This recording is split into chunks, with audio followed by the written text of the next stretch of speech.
Welcome, everybody. Thank you so much for joining us today for the HR Roundtable. Very excited to have Frankie Spangler here with us, one of our HR Roundtable members. She's going to be talking with us today about talent management and succession planning. Definitely an area where I think we all want to spend a lot of time in, but may not get as much time as we'd like to be able to spend time as focused on it. And I think she's got some great ideas and suggestions and resources and ways that we can be looking at this to really find the best way for us as we move forward and to make time to do this and kind of talk about why it's so important for us to make sure that we are focused on these areas. Frankie joined AIHA as the Director of Human Resources in 2018 and has since moved into the role of Chief Operating Officer. She has extensive experience in building and managing operations departments in nonprofit, association, and for-profit organizations. Ms. Spangler has a natural inclination to find solutions to obstacles and optimize existing processes, which has allowed her to streamline operations and reduce mistakes. This includes being hands-on and supporting the organizational and strategic business initiatives while engaging the staff and helping to shape the culture of the association. Very excited today to have Frankie with us. Frankie, let me turn it over to you to let you get started. Great, thanks, PJ. So we're going to dive straight in just a minute. If you have questions as we go, please put them into the question area or the chat, and PJ is going to ping me with those as we're going. So definitely stop if we need to dig into something more. Let's do that. So to get us started, a little bit of background, the purpose of what I was doing and the plan. And this is part of a larger talent management initiative that I've been doing at AIJ for several years. So I will intersperse that as well as we go as to how this touches other pieces of the talent management.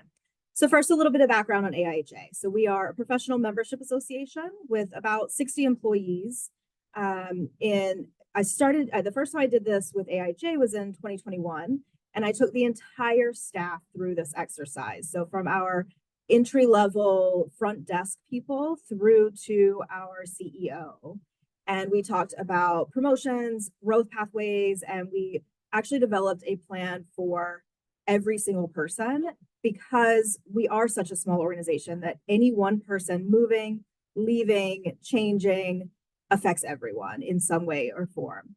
And then we're going to repeat that in Q3 of this year. I've already started the process for that because it is something that we plan to do every 3 years because things change a lot. We've changed a ton in those 3 years. So AIHA uses the ADKAR change management process. If you're not familiar with it, Google ADKAR, and that'll give you a quick background. So a lot of this is based on the ADKAR model for change management. So the purpose of this, it was 3 things. 1, to identify the current skills and any experience gaps that we need to fill. Provide employees with growth and promotion pathways. We have a lot of employees that have been with us for 20 plus years. Our average tenure is 15 years. So we have to keep motivating them to stay because we can't promote everybody. There's only so much promotion room. So we were looking for other ways to motivate folks. And then also to identify and develop individuals within the organization so that when those leadership positions become available, we have people ready to step in. All right, so key objectives, a continuity of leadership. We wanted to ensure that, again, if a leader leaves, we have someone ready within reason to step in pretty quickly and to minimize the disruptions. It also reduces the risk of a leadership vacuum and gives people room to grow. Talent development, going straight into that room to grow. It's giving those high potential employees training and development opportunities, creating that pipeline of leaders, and bringing in new ideas from people who are already here but see things differently. Risk mitigation, obviously succession planning is important to our risk mitigation because if we don't have leaders identified and someone unexpectedly leaves for whatever reason, I usually say because they've won the lottery and moved to country X, and I chose a different country for each person. Then how are we, we want to mitigate that risk because we want to celebrate, yay, you won the lottery, that's amazing. Oh no, we still need to get some work done. Employee engagement and retention. Our folks, at least, are motivated by being challenged and being given growth opportunities. I think that's probably true of many of your folks as well. We have some who are like, nope, I'm good with what I do. I want to keep doing what I'm doing, and I'm good for another 10 years. We celebrate that as well. But there's still ways that we want them to innovate or to do the continuous improvement process. Strategic alignment, our goals change as time as an organization. So making sure that our staff is aligned with that and that they understand how they are aligned. And then competitive advantage, we always want to be on that leading edge of the market and always looking for new ways to lead the market in what we're doing. I'm going to stop there for a second, check in if there's any questions before we go into what this all actually means.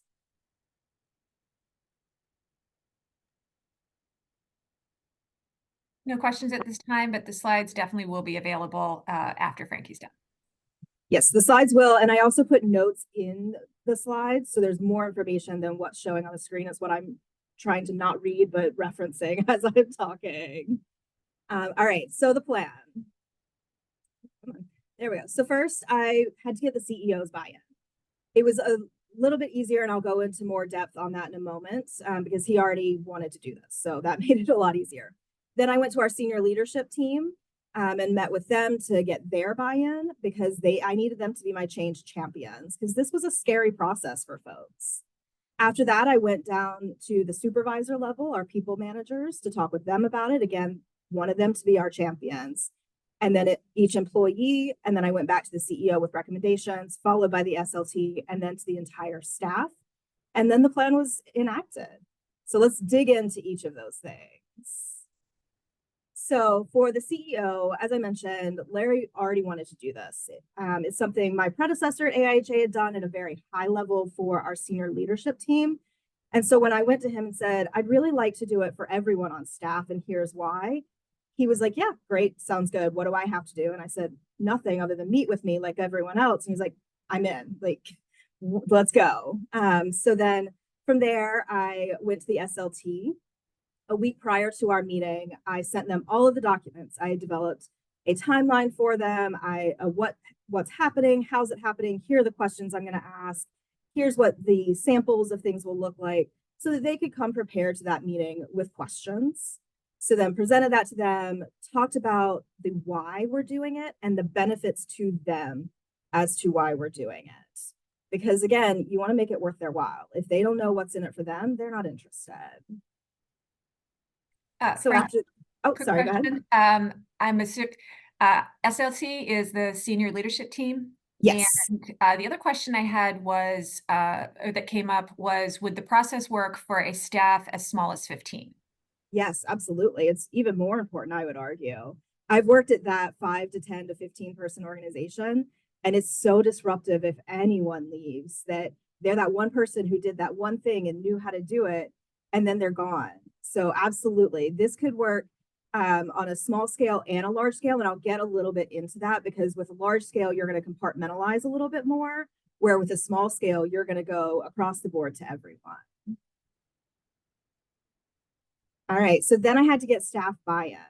So that was the scary part because our staff is persnickety. They have some strong opinions. And also I was asking them to trust me that I was going to ask them some questions that they might not be comfortable with, that might make them think, oh, are they going to fire me because I say I want to become the CEO and we're not hiring for a CEO. So I did this during a regular staff meeting. And same thing as I did with the SLT, the senior leadership team, I sent the materials out a week prior to the meeting so staff could review it, could come prepared with questions. I also sent out an anonymous form where they could submit questions prior to the meeting if they were more comfortable to do that. And then I answered those questions to everyone on staff during the staff meeting. So that way, depending on their comfort level, they could jump in with questions or have it answered, but not be the person that it's tied to. I do that with any time we're launching something new. I just find it gives comfort level to our staff. After the staff, so I did it at the staff meeting. There were some questions, nothing major. I adjusted the plan prior based on some of the questions, and I'll touch on that as we go. Following the staff meeting, I sent out a pulse survey that was, again, anonymous, with a question of, what are your thoughts on the talent management and succession planning process? And they had a couple of options. I'm really jazzed. Let's go. Like, let's do this. I'm looking forward to learning more about this. I'm neither excited nor concerned. Like, I'm here. I attended the meeting. Cool. This seems like a lot of work. I'd rather we not do this exercise, or I feel uninformed or uncertain about the process. And then there was also a link to an anonymous field where they could provide more context or questions or additional details. I took those survey results, sent them out to staff, as well as if there were any questions or refinement that needed, provided that to staff as well so that they had that. Again, all of this is in what will be sent out afterwards, so you can see the options that I provided staff. So now it was time to put the plan into action. So let's dive in with what that meant. So meeting with the senior leadership team. So the senior leadership team are our department heads. They sometimes have multiple distinct teams under their leadership. So I, for example, have finance, IT, HR, membership, facilities, and customer service under my umbrella. So those are all separate teams that are intertwined, but not at the same time. The goal of this meeting was to help them understand, was to meet with each of the SLT members separately and understand their team and the individual teams as well as the department as a whole. And then we looked at where things are currently and where they're moving. And we talked about some big ideas. And then we also talked about each person in their department, knowing that they weren't necessarily the direct manager of those individuals. So they might not have as close an answer as the person's manager would, and that would help inform further conversations. So again, send them the questions in advance. I'll show you the questions in a minute, I promise, and then met with them one-on-one. I had ground rules for these meetings. So first, nothing was off limits for discussion. I told them, let's say we have a $5 billion budget. That is much larger than our current budget, trust me. And there is unlimited time. You have no constraints. You can have a 40-hour day and you still have a 40-hour after work day. Not a problem. When we're talking about employees, we previously done training on doing reviews and other things to make sure that we're paying attention to unconscious bias. So the halo effect, the horns effect, things like that. We talked about that before. Like me was something I really wanted to avoid with succession planning, because just because you're great in your job doesn't mean someone who's totally different than you wouldn't also be great in that role. So I reminded them about that, talked a little bit more about ways to spot that. I also encouraged a cross-departmental approach, because sometimes someone stepping into a role who's come from a different background is actually really great. They bring new perspectives, new ideas to that role.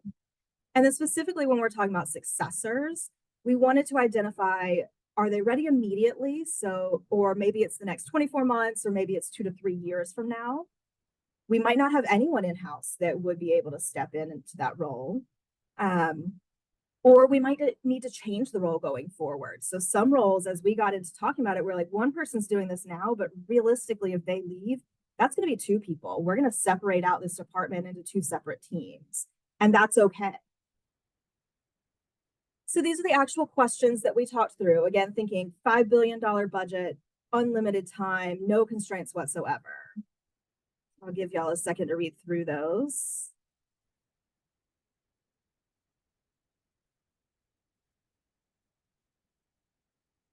And this is really looking at the big picture strategy of the department.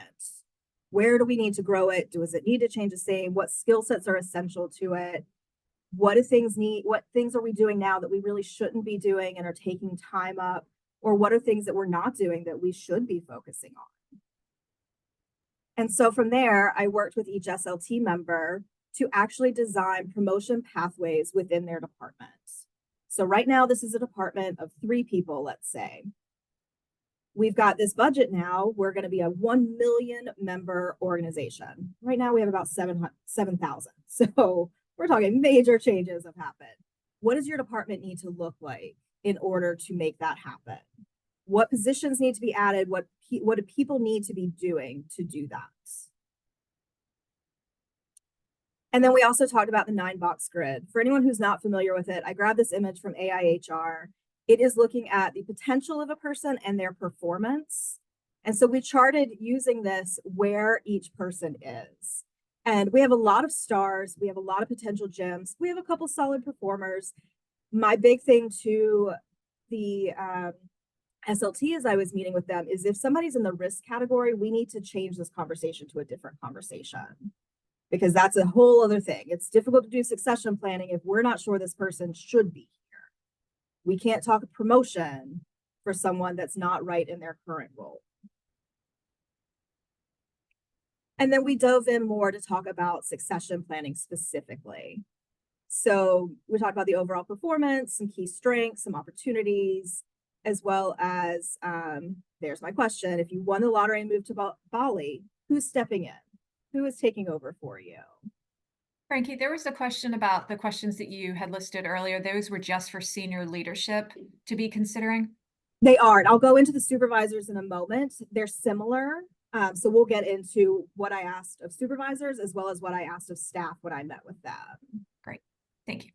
Yep. So as we were talking through with the senior leadership team, we talked about on the job. What new responsibilities do you see this person developing or needing to develop in the following year?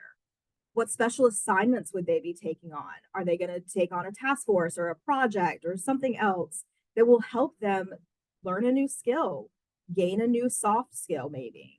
And then do you see this person growing into a higher level role? And if so, what's the timeline for that?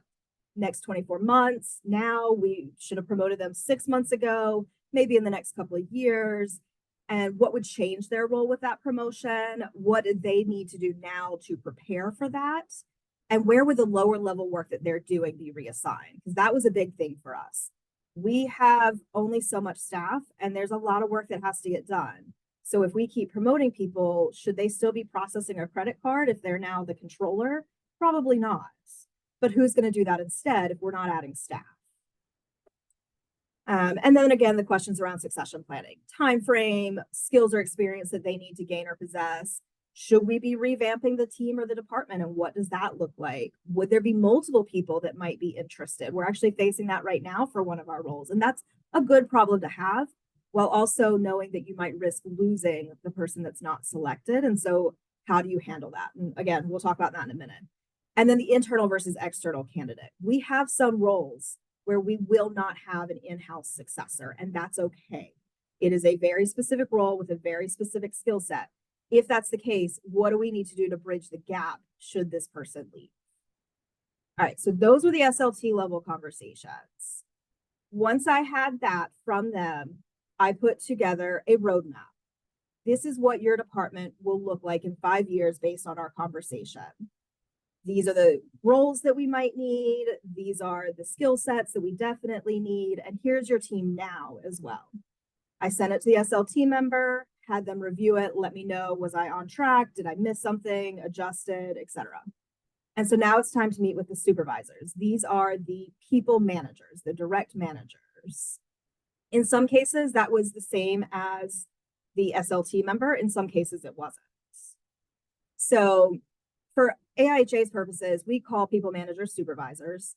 They might manage anywhere from 1 to 4 employees, and they typically oversee a team within a department, unless the SLT member is also acting in that case. So these meetings were to get the buy-in of what the SLT member had provided. So we've already got buy-in to the process. I've now met with the SLT members and gotten their roadmap for the department. Now I need the teams within that department to buy into the SLT members' vision. So during these meetings, we talked through where they are currently, where the SLT member sees it going, got feedback from them, talked about the day-to-day management, how it's going, what needs to happen. Again, I'll go into questions in a moment on that. And then beforehand, I sent them all of the materials and I asked them if they were comfortable with their SLT member joining. And everyone was. So I did invite the SLT members to join. Some did, some didn't, based on their team. It changed the conversation a little bit, having the SLT member there, sometimes in a good way because the SLT member could dive in with their own questions and we could dig a little deeper. Some of our SLT members were a bit of a disruptor because they were thinking about something different at the time. And so had to do a little more management of the meeting to bring it back on track. Going forward for this year, I have not decided yet if it makes sense for the SLT member to be there or not. Full disclosure, I'm leaning towards yes, because I think it's good for that transparency and that's one of our core values, but it does put a little extra pressure on that supervisor level. Okay, so we look to identify our key employees and the succession options. So again, using the 9-box grid, talked about the roadmap that I developed with the SLT member, as well as the promotion pathways. And then we talked about some of those same questions. What new responsibilities do you plan for this person? Are there any special assignments that they could take on to help them gain some new skills? What is their promotion potential, timeline, what needs to happen, who's going to take on that work that they shouldn't be doing anymore? And then for you as a supervisor, what do you think should happen to your position if you move because you've won the lottery? And in what time frame is someone ready to do that? And do you have anyone in mind? And again, encouraging that they don't have to be on your team currently. We had someone identify that my education team member would actually be really great on the meetings team if this other position became available, and here are the reasons. And it would make complete sense. There's competing or not competing, there's complementary skills that go for each. So based off of all of this, updated the roadmaps as needed, went back to supervisors, got their buy-in that, yep, I captured everything, went back to the SLT member, got their buy-in that, yep, that makes sense. I agree with the tweaks. Let's move forward. So now it is the scary time to meet with individuals. And I say scary because not necessarily for me as much as for the individuals. Because again, I'm asking them to trust me that I'm not going to fire them because of whatever they say. I mean, we know HR doesn't really have firing response. Like, we're not the people who fire them, but it is, we weigh in on those things. So the ground rules, nothing is off limits. When we talk about possible successors, we're avoiding that like me approach. Keep in mind cross-departmental options. And then when we're talking about successors, they may not be ready now. How long would it be? Or who would be available, who would be ready in 2 years from now, 2 to 3 years, etc. Do we need to hire externally? So these were much more of a conversation than a Q&A. We wanted it to be a flow of conversation. And so I have outlined questions on the next slide. I didn't ask all of them of every person because sometimes they already answer the question in the conversation, or sometimes the conversation took a different path based on what they said. Like one person who had been identified both by the SLT member and the supervisor as the possible heir apparent for the entire department said, I never want to manage people. I'm happy in my current role. And it was like, okay, well, that changes this entire conversation because that's not what we thought you wanted. So let's go back and see where that goes. This is a big thing. I set the expectation that AIJ is a 60 employee company. There might come a time where we cannot promote you higher because there is no role to promote you into. If that happens, that does not mean that we are going to look to fire you. That means that we want what's best for you and to prepare you for that next role. If it's at AIJ, that's fantastic. If it is somewhere else, we are going to support you in that because we want our people to grow, learn, develop. And a lot of times they'll boomerang back. They'll go somewhere for a couple of years, and then we have a higher level role open up, and they're the first person to apply. They're also the first person we reach out to say, hey, this position just became available. We know you're somewhere you love and that you're happy. Any chance you're interested in coming back? Because we'd love to have you. These conversations helped us identify more of that. As I already said, these did require a high deal of trust from the employees. Some were more comfortable than others, as will always be the case. But I was surprised with how many people were open to having a very honest conversation. Frankie, were these meetings, was the supervisor there, or was it just HR talking individually with the employee? I gave the individual the option as well as the supervisor. And most were okay with their supervisor being there. Some did not. And every time and whichever way it went, I said I was the one deciding because I did not want the individual to be put in that case. And I would give a reason to the supervisor that would not be something identifiable as the employee saying it. But I wanted to give them that anonymity that if they want me and just the two of us to have that conversation, let's just the two of us. And I told the supervisors beforehand that that would be the case because it's high pressure already. Two people looking at you for these answers is extra high pressure. So I had the rapport with most of our employees, and it is just our culture that most were very, very open to this. Again, there were some that were not so comfortable, and I did what I could to adjust for them.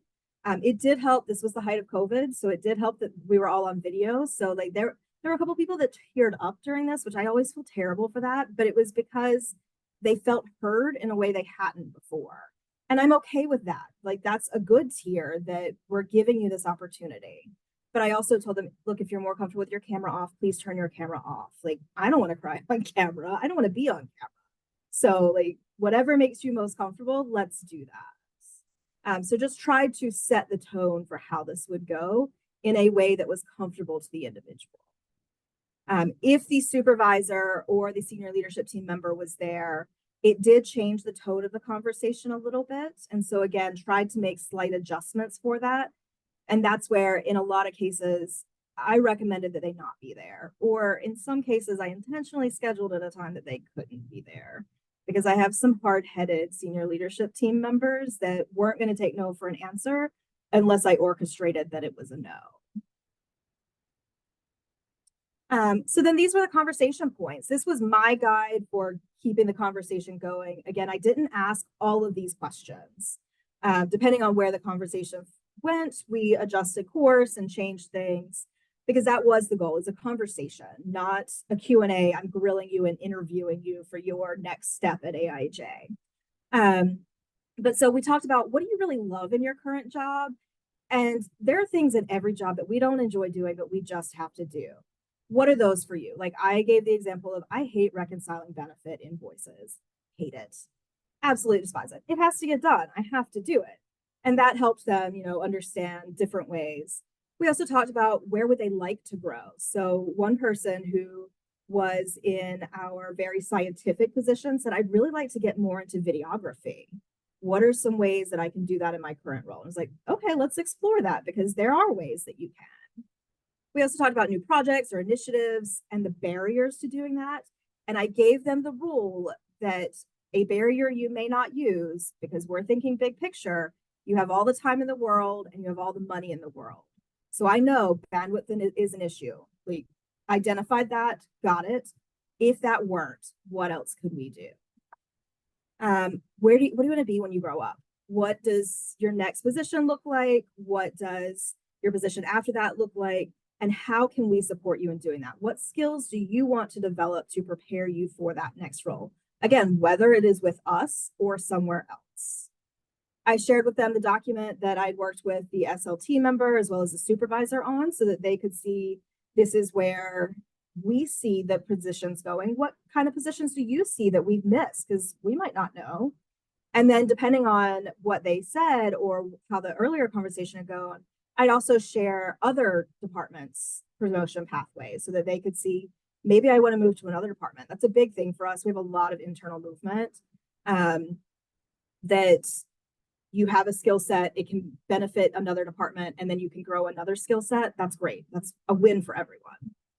And then the big question I asked that caught people off guard is there anything that you so strongly dislike that we could assign to you, you would instantly start updating your resume? I said, for me, if you had me start cold calling donors, I'm out. Like I am not doing that. I would go on unemployment if I had to before I do that because no, thank you.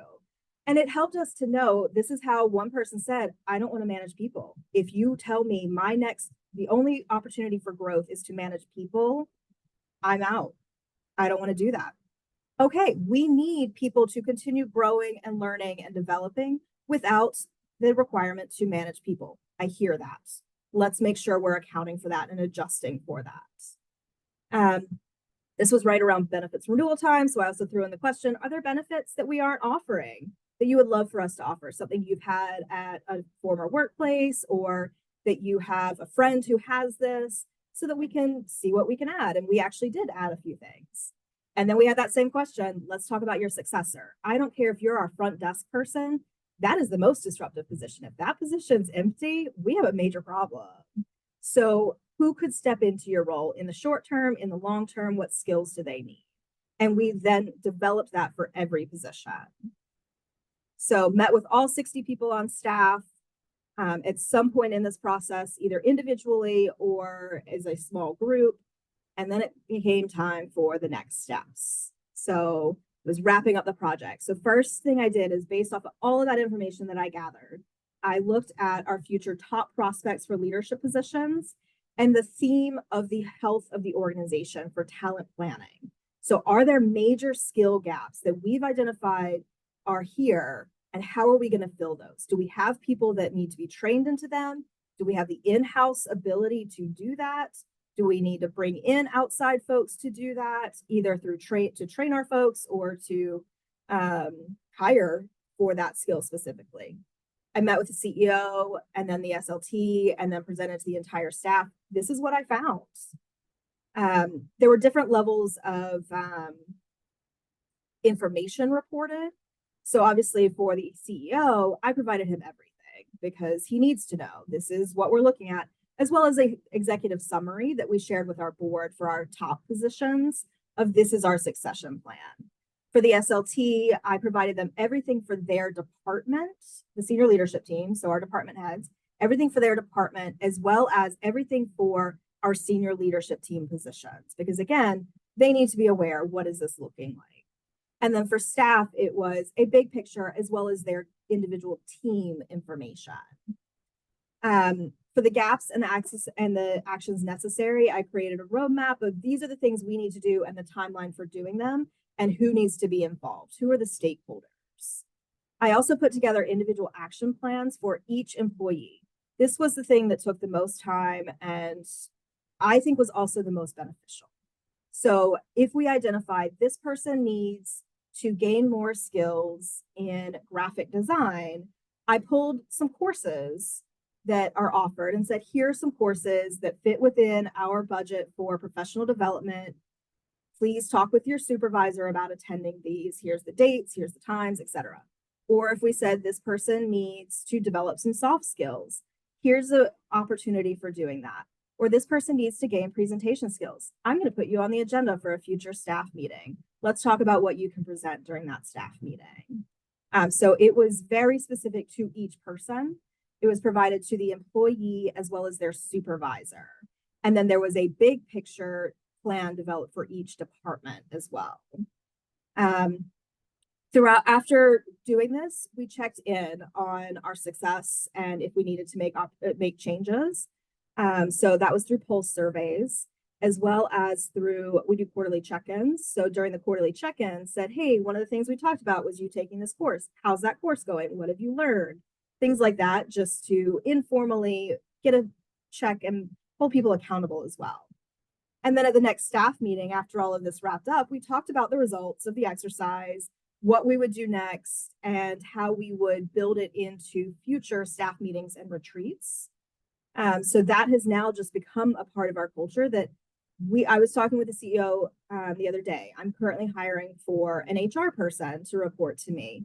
And his question is always, are they a potential successor to you? And if so, in what time frame?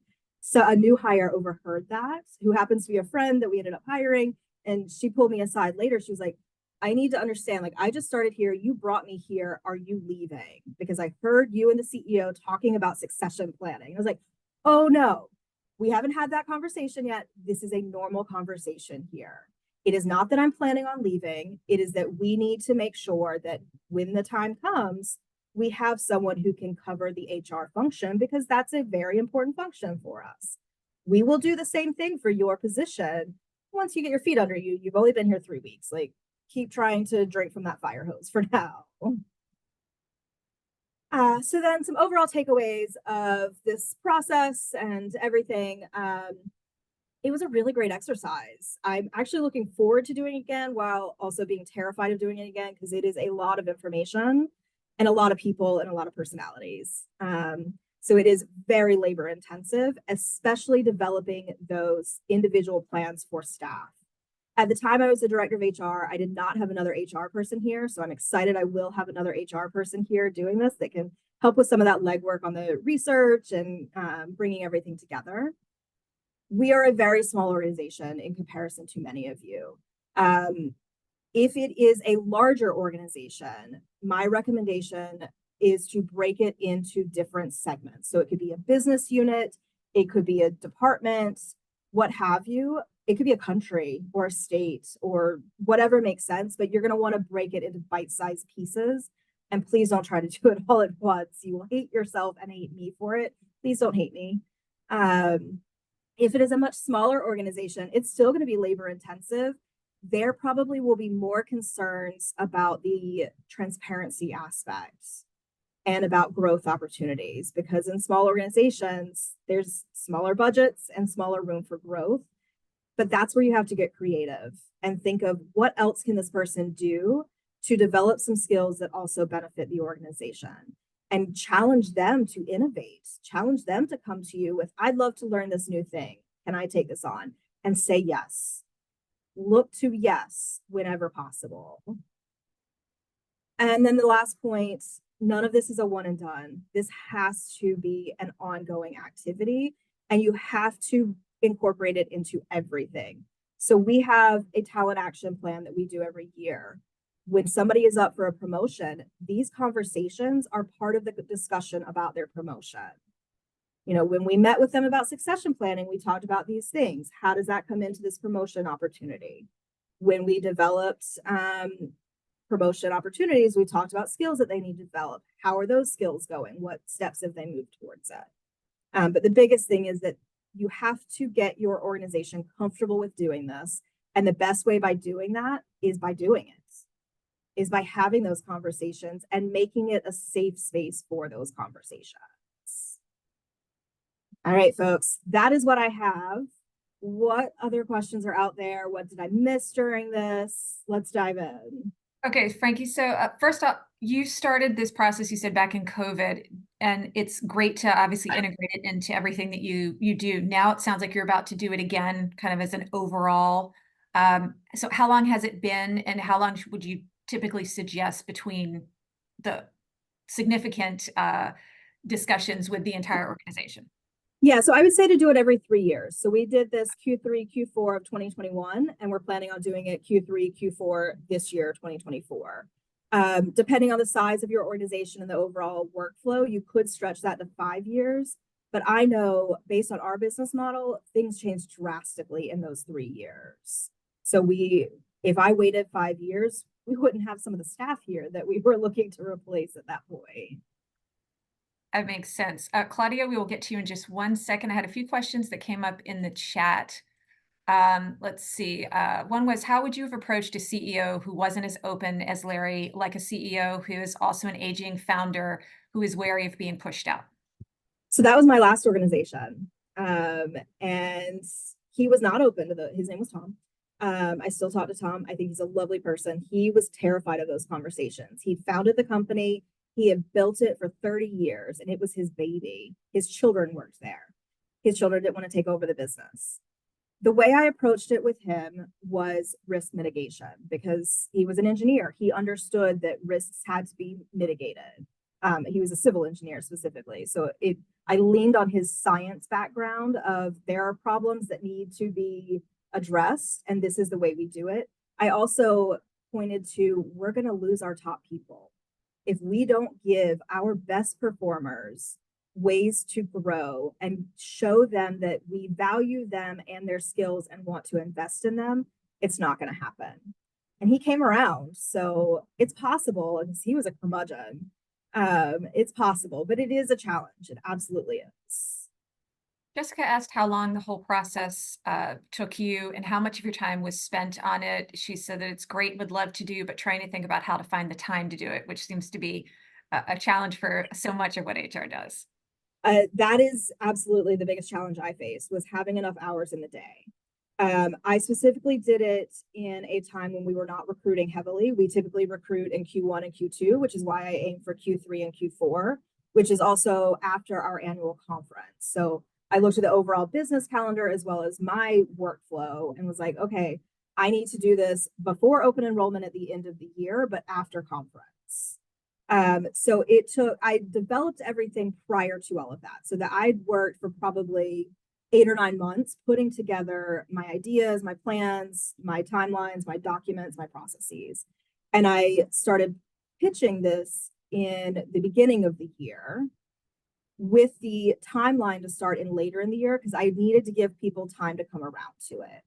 But then once the actual meeting started, I did it over about 6 weeks between starting of meetings and wrapping up meetings, and then had all of the action plans out about 2 weeks after that. So probably about 2 months of actual, action with staff on this. It is time consuming, absolutely. First, wanted to know how you're tracking the results from the program. For example, with these conversations, do you have a living map that highlights the potential internal succession planning for organizational planning purposes? So that's something that I'm building right now that I'm looking to integrate, because when I did this before, again, I was the only HR person for one, but two, it was a learning exercise for us all. And we have tracked, I have a diagram, an Excel file that tracks people's progression, and it also ties competencies that they have gained or learned or possess and ties them back to our core values. And that is something that we use during our performance management conversations, as well as we do Clifton Strength Finders. So we build it into our quarterly staff retreats that we do. Great. Claudia, did you want to ask your question? Yeah, I was curious. So, as background, I work for an organization where I'm actually in charge of training and development, and I'm thinking about the things that you're presenting. And I think our chief HR officer would say some of what you did is what our supervisors are supposed to be doing. And so I'm curious both to get, I mean, I see Frankie, you're nodding, but to get others' thoughts about this as well, because I think this is an intriguing model to take to work on something that not all supervisors are actively doing, but I'm curious to get the group's thoughts about that as a whole. Yeah. I will say our expectation is that our supervisors do this. The idea was to pull it up to the top level so that we have an overarching plan. But we have quarterly check-ins where we have guided questions that I've developed that lead to all of this. And as I'm developing this year's, I'm pulling in the responses to those so that we've already started that conversation. But I'd love to hear others, because I agree. This is absolutely something supervisors should be doing. And yet many don't, because they don't have the time, they don't have the training, what have you.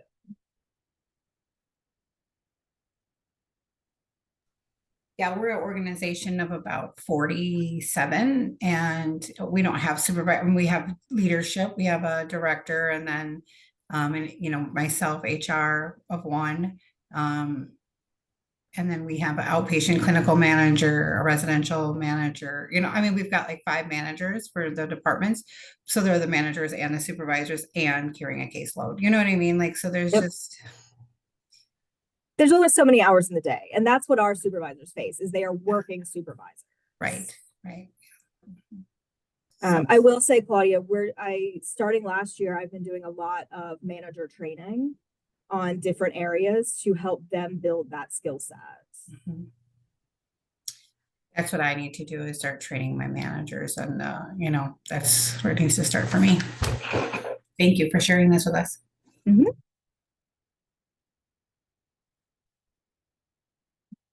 Frankie, Taylor asked, how did you approach some of the difficult conversations with employees, especially if someone isn't considered a successor to the next level position and feels like they should be, assuming that you would see this and know a peer is being considered over them, but maybe that's not the case? No, we actually have that happening right now. So we have a department where someone has been the head of the department for 25 years, and she's looking to retire next year. Excellent. There are 4 people who want to step into her shoes. Well, that she identified as wanting to step into her shoes. And so I have been meeting with each of them, as has the CEO, to talk about that and to talk about what they think needs to happen from that position, as well as how they would see themselves in the role. And we asked them, look, if one of your peers is selected instead of you, what does that mean to you? How will you handle that? And all but one have been very gracious and said, I would welcome that. Like, I'm happy for them. I will work with them, and I want to do this, this, and this. One person has said, yeah, I'm leaving. And that's okay. I mean, I appreciate the honesty, first off, but also I understand that. I will tell you that that person is 100% not ready for the promotion, specifically because they're lacking some maturity, which might be showing in other ways. But again, that happens, and we are okay with that. And now we know when we make the ultimate decision, we're losing this person. So we need to plan to backfill that role. And that is a conversation we're having with the current person, the current lead of that department is, what is your plan when this person leaves? We have this lovely succession plan. What does that mean in action? What does that mean in reality? Like, what's on paper is not what always happens. So who are you training now to do these very specific skill sets for when this person leaves? We are very transparent. That is one of our core values. So we have told staff, look, we don't think you're ready for this role. I'm having one of those conversations this afternoon with someone. However, we want to get you ready so the next time this role becomes available, here's where we think you need to work and focus. Are you open to that? And if they say yes, I provide them with resources. Their supervisor works with them, and we help them build that skill set. If they say no, there's really nowhere to go from there. That's great. Being open and honest, and as you said, transparent is definitely the best way to handle it. Tiffany's asked, when trying to identify so many variations from the individual level regarding their needs, wants, or dislikes, what if you're not able to accommodate while being such a small organization? Is it like opening a can of worms for potential disappointment? For example, we may have a promotional opportunity for this individual, but the one task they strongly dislike is a part of that job. That's a great question. It is opening a can of worms, potentially. Absolutely. This did bring up some feelings for some folks. The one thing I will say that I have found to be true of small organizations in particular, and I have not worked at many large organizations, so it may be true there too. We are able to say, this position is supposed to do XYZ. This one specific thing that you so strongly dislike is currently part of that role. If you don't want to do that one position, who else should be doing it or is capable of doing it? And what does that look like? And what would you take off of their plate instead? That's one of the things I'm saying to each of the HR people that I'm interviewing right now is, look, I've done HR, I've been a department of one, so I can do whatever I need to do. My idea is for this position to do these 5 things, these 5 areas. At the same time, if you come to me and you say, I really hate doing this one thing, can we switch off because I'd love to do this other thing? I'm going to say, awesome, let's do it. Unless it's benefits, because I hate benefits and I tell them all that from the start.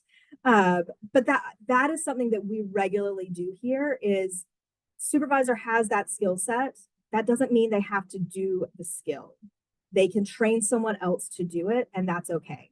There's some things that a supervisor is always going to have to do, managing people for one of them. If you hate that, supervisor is not right for you. Let's look at other promotional opportunities where you become an SME in a certain path. So that's how we handled it. For some people that works, for some people that doesn't, because people are people. And that's where we try to customize it for each person in a way that works for the organization and for the individual. Great. Priscilla asked, did you have the experience where the senior leadership team and the supervisor within that group were not in alignment with the plan for that senior leadership team?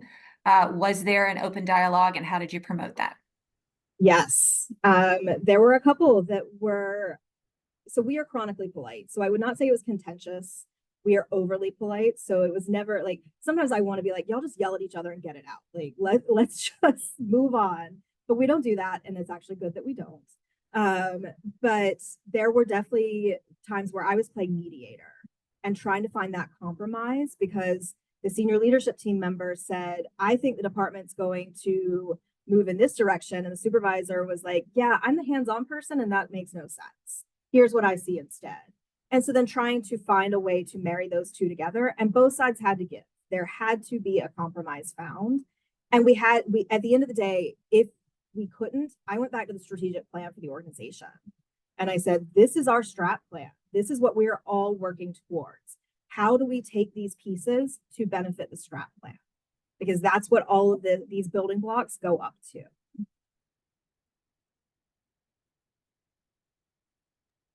Great. Tanya wanted to confirm, did you say that it took 3 weeks for meetings from start to finish?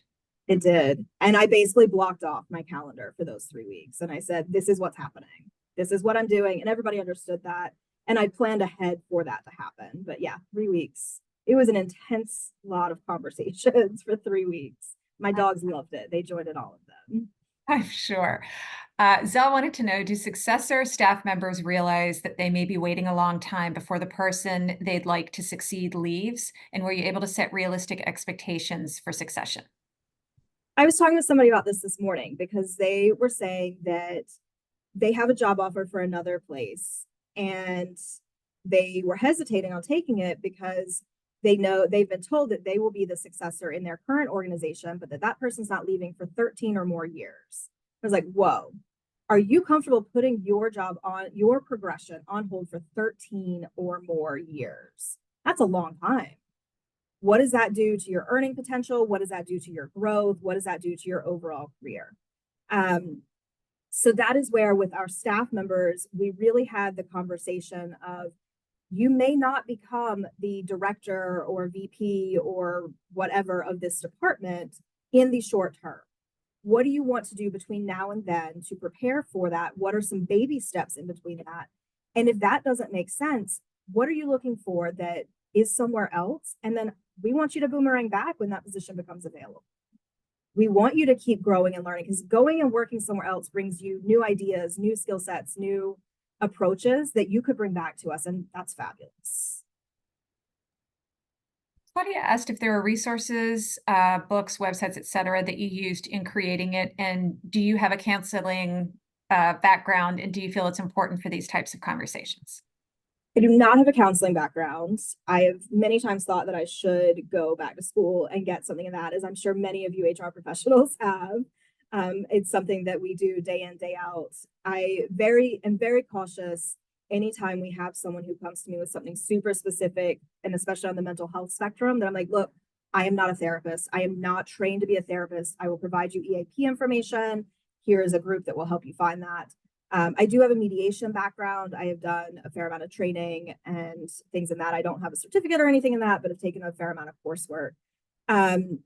As far as resources, books, websites, a lot of this was crowdsourced through other HR friends that I have and groups that I lean on, as well as just experience. There was no specific place that I pulled this.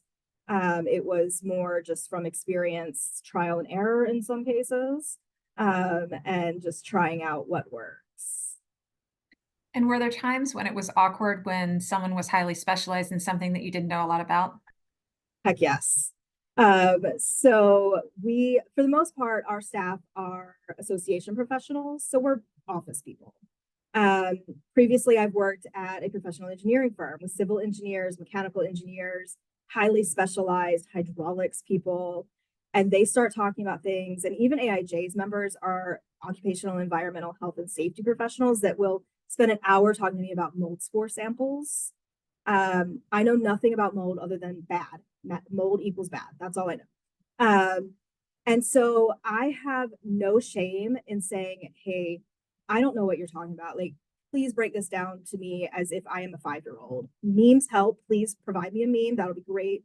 And my staff accepts that. They anticipate that. So they're really great at sending me memes, which I appreciate. But also know that I acknowledge their specialty and that I do not know their specialty. I know enough about it to be problematic and to ask questions, but I'm going to look to them to provide me with more information. Certainly makes sense.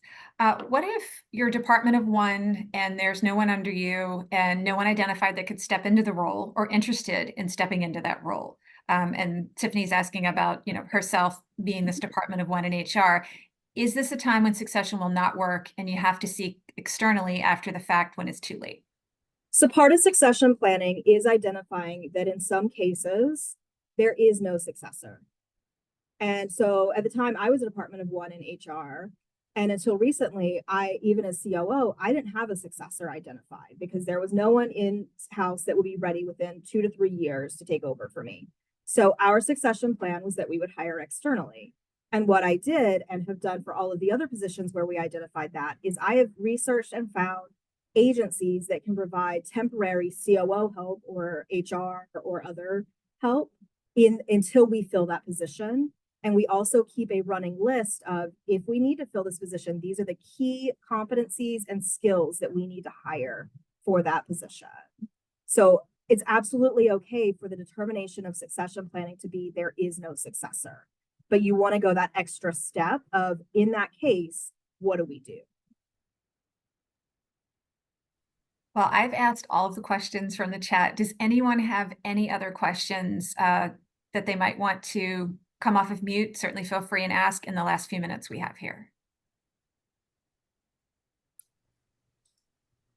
No, this was great. I really appreciate it. Thank you so much for your feedback, Absolutely. answering all those questions. Well, and everyone, please feel free to reach out to me. I am short-staffed right now and doing the recruiting, so I may be slow in responding. But by all means, please connect, please reach out. If there's a specific resource you want, I try to sanitize and anonymize some of the stuff, and I'll try to do a little bit more of that if I can provide more things. But absolutely, please reach out. Yes, I will definitely be sharing the recording as well as the slides. I want to say from HR Roundtable's perspective, thank you so much, Frankie. Like all of us, she is, as she has said, extremely busy, but because this was such an important topic, she brought it up at a roundtable and everyone said, oh, I want to learn more about it. She talked with me and was able to fit this in. And Frankie, thank you so much for doing this. I think it's been so valuable and such amazing information. And this is what I love about HR. Everybody's so willing to just share what they've gone through and what they've done. And certainly your willingness is so greatly appreciated. Thank you all, everybody, for joining us. We hope that you guys have a great rest of the day. Please take care of yourselves, and we'll see all of you soon. Thanks so much, everyone. Bye-bye. Everyone.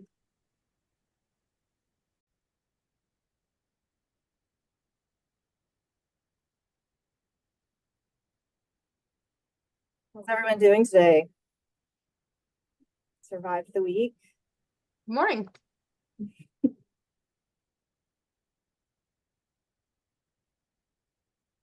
If you want to put in the chat where you're joining us from, that would be great.